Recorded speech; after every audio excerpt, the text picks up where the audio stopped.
I had a experience on the ship where I was working out. See, on the ship, my job was a able-bodied seaman. It's called an AB.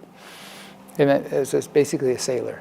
And what you do is you go on, you have these watches, they call them watches, where you have to look out for other ships. So usually a ship, while it's traveling on the ocean, has at least 3 people on watch, to watch out for other ships, or maybe derelicts or things in the ocean you don't want to crash into. So you have an officer. It's usually one of the mates. So you have a first mate, second mate, third mate, and then the captain, typically, on merchant ships. So this was an oceanographic ship, so we had those people. I was with the second mate at that time. And we have these different watches. They're usually 4 hours on at a time. So you have 4 hours on, 4 hours off, 4 hours on, 8 hours off, 4 hours on, day after day, day after day. I didn't know it at the time, but that was basically a Chan session. Only it's a standing Chan. You don't sit in lotus. I didn't know anything about Chan. I didn't know anything about that. But I started working on a meditation topic spontaneously. I was wondering, who am I? Where did I come from? How did I get here? How do we end up in this universe as humans? That kind of thing. And there was nothing to do on watch. You're not allowed to read. You're not allowed to listen to the radio. You're not allowed to watch TV. You can't do anything. You have to just stand there and watch the ocean. So that's like meditation. Only we didn't get to sit. I mean, we didn't know how to sit anyway. We're just sailors. But we'd stand. And we'd stand either out on the bridge, wing of the bridge, or out on the very bow of the ship. And so day after day, week after week, month after month, we do 4 hours on, 4 hours off, 8 hours on, day after day. And they shift around the clock. So this particular watch I was on was the 12 to 4, I believe. Or either that or was the 8 to 12. I can't remember. I think it was 8 to 12, actually. Anyway, around 10 or 11, I keep thinking of where did I come from? How did I get here? Keep working on that. And pretty soon my mind started going like, you know how when you fill the water in the sink, and you pull the plug, and the water goes, well, that's what my mind was doing. It felt like that. It's going around in a circle with the same question. Then it became, and then it just stopped. My mind just stopped. I don't know how to describe it properly, but it's like no thought, just stopped. But still, the ocean was there, the ship was there, the sky, the stars were up, it was at night. Everything was there, but no thought, just pure consciousness to see the universe as it really is. No thought in between. And it only went like less than a second, just really fast. It was just like no thought, and then thought came back right away. But that was enough. It was like somebody lifted a huge weight off your, like all our lives we have this huge weight we're carrying. It's like somebody just lifted it right off. And it felt so free. It was so joyful. It was incredibly joyful to have that burden of thought take away for even one split second. And later on, I learned that that's the first stage is like that. I didn't achieve the first stage of arhatship, but I have the sense of it. That's like that. They say it's the joy of leaving filth. What is the joy of leaving filth? It's the joy of leaving thought. It's the joy of thought stopping. All thought, good and bad, ugly, beautiful, all thought, stop. And you're able to purely see things as they truly are in your intrinsic nature. And we all have this deep wisdom that's already there. It just needs to be released. And I said, I wanted to go grab the officer, the mate, second mate. I wanted to shake him. Look at the stars. But I realized I better not do that.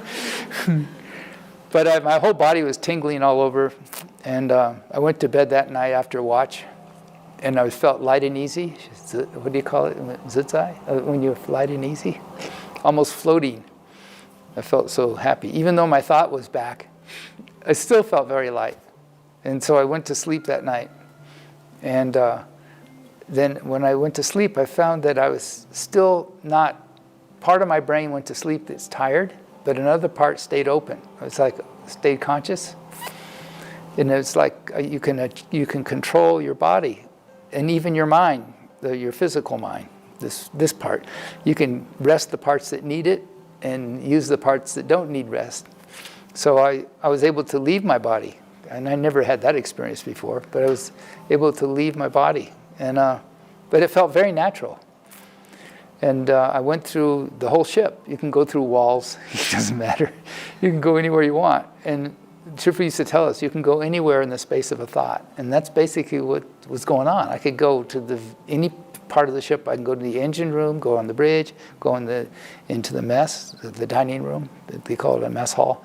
I can go to the kitchen. I can go anywhere. So I went around, saw all these people talking and moving and doing their thing. We had about, I guess we had around 60 people aboard.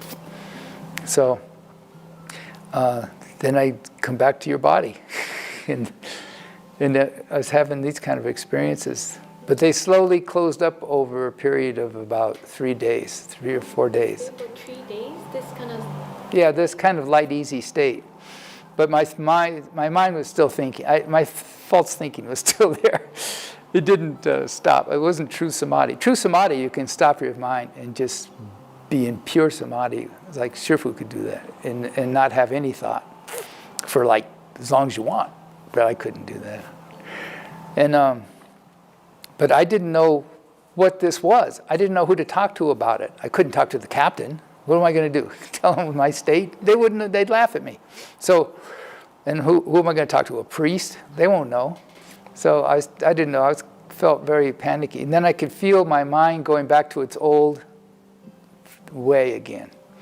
And I felt very depressed because I'm losing that wonderful light and easy feeling. And I was I've never been depressed in my life. I'm not the kind of person that gets depressed. But that time I could barely stand up. And then we went into Palma de Mallorca, which is a Spanish port. They're islands off of Spain. A very big tourist area. But it's a very old place. And the Spanish people, the Spaniards, they love to sell leather goods. Leather coats, leather pants, leather, belts, everything leather. And when we went ashore there to take a day off, basically took a day off, I smell all this leather and it's really terrible because I realized that's the skin of living beings. They're basically wearing the skin of sentient beings. And I didn't ever experience that before. I said, oh, this is just like why don't we just wear human skin? This is the difference. And then it felt, oh, this is terrible. So I walked around a little bit, and then I saw this very, very old church, Christian church. It must have been over 1,000 years old. They're a very old place, Europe. So I went there, and went into the church, and it's just beautiful, because all the people in there were old people. They were reciting. Basically, they were reciting they were doing Hail Mary, it's called, the Hail Mary prayer. It's a prayer. But it's similar to reciting Guan Yin. And they have done that their whole lives. And you can see they're cultivators. These people were cultivators. They were cultivating a pure Dharma. In their sense, it's as if we were reciting Guan Yin. And they had stilled the whole Jingje, the whole feeling of the place was beautifully quiet. You can feel it, sense it. Shifu used to like to go into churches. He says they have that kind of purity. And not this, similar to a Buddha hall, where everybody practices the Dharma of recitation. In their case, it's a prayer. Hail Mary, full of grace, the Lord is with thee. They say over and over again. Because I used to be a Catholic. I know these prayers. So I sat in the back and just felt, it's like an island, safety. It's like a safety island in a sea of leather. So I said, I really need to find what this state is. How come I had this state? I knew I couldn't talk to a psychologist. They wouldn't help me. And I couldn't talk to, I didn't know who to talk to. I couldn't talk to a priest. They don't have this kind of state. I know. I grew up in, I went to St. Augustine's Monastery in school. I know these kind of people. They're not like that. They don't have that kind of samadhi. I said, I want to talk to somebody. I need to find a teacher. I didn't know at the time I needed to find a teacher, but I need to find somebody to help me. Then I found a book in the library of our ship, had a little library on it, and I found a yoga book. And in the back it was a description of what enlightenment is by an old Swami from the 1920s. You can tell he had some way. He had something special. He had Shintong.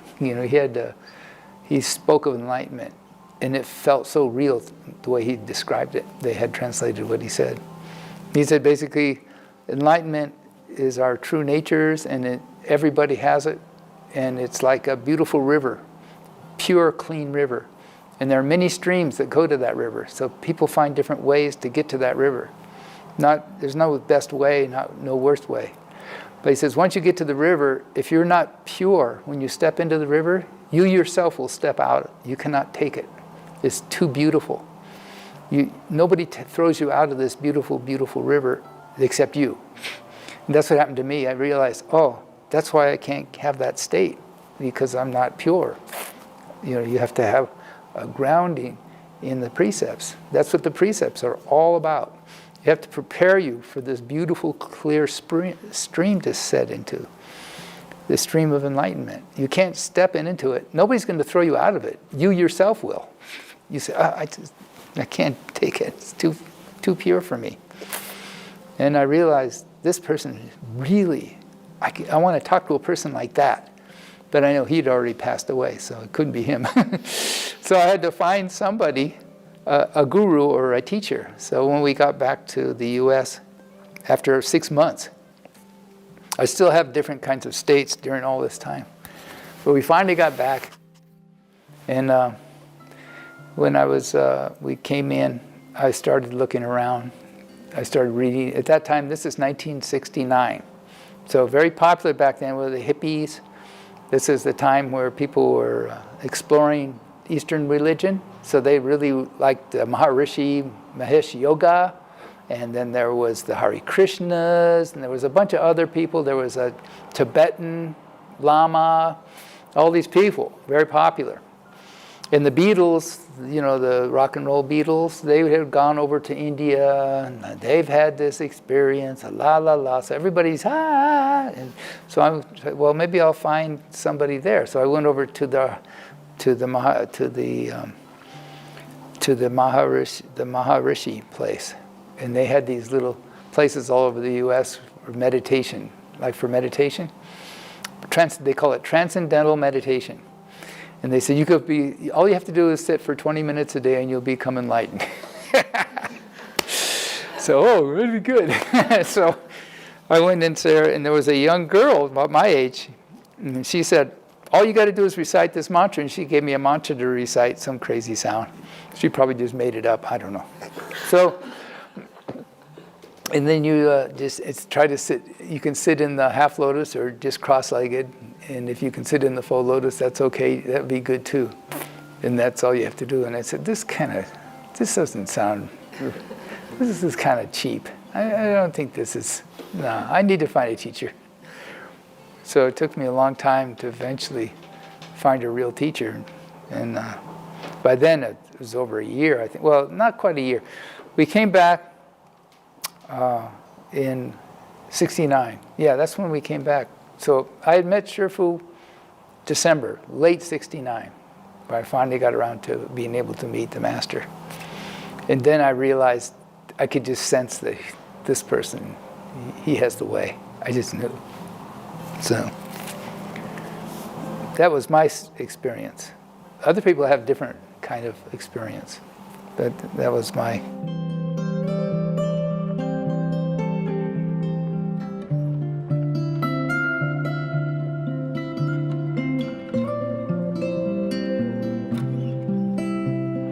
这禅有初禅，有二禅，有三禅，有四禅。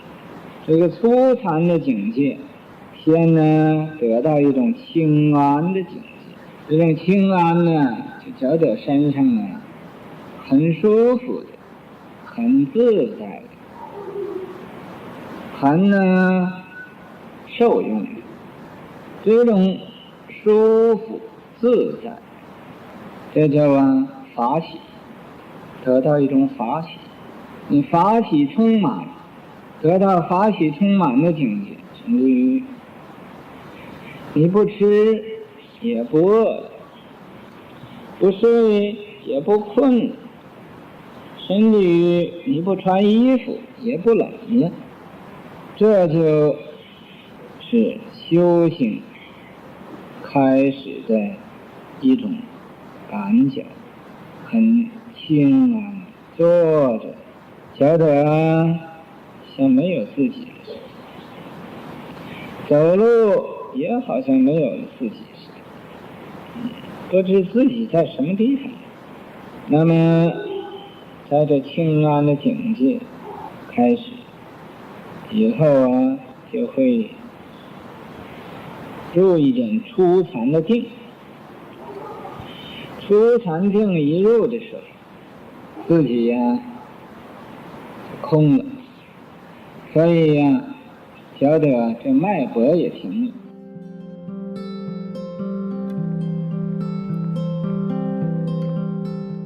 这打坐觉得非常自在，自在自在真自在哦，难以言形容，说不出来那么自在了啊！你要得到这种自在呀，你把什么都忘了，你这个美国人现在都吃药，你没得到真正的这个禅定的那个胃禅呢，我不要说那个傻一界叫胃禅呢，那个胃禅呢，那种的滋味呀，比任何的情形都快乐啊，比你男女结婚也快乐，比你这个吃任何的麻醉品呢，什么药也快乐，那种的境界简直这是说不出。所以说自在自在真自在，难以言形容，说不出来的啊！所以说入人饮水冷暖自知，就好像喝茶似的，这个茶是凉的你自己也知道，这个茶是热的你自己也知道，一定这个境界一定要过来人才明白。怎么叫过来人呢？从这个路上走过来的啊，你一说他知道你这是到一个什么阶段上了，到一个什么程度上了啊。那么修禅只要你有一点诚心，谁都可以得到的。那么那种的快乐法呀没有可以能和他比的。所以这叫离生喜乐地，离开烦恼将要离开烦恼，得到的快乐了。这是这个定的一种